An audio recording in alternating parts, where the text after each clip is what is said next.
kraju nastaje čovek, odnosno ne čovek, već muškarac i žena u isto vreme bivaju stvoreni. Tako je. U Postanju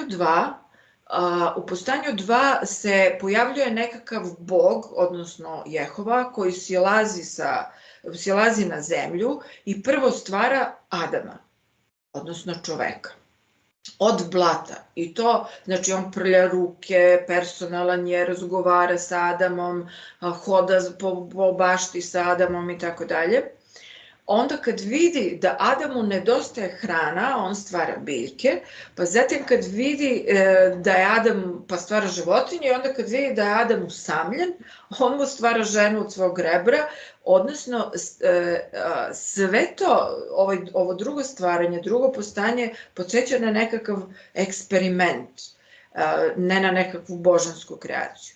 Dok u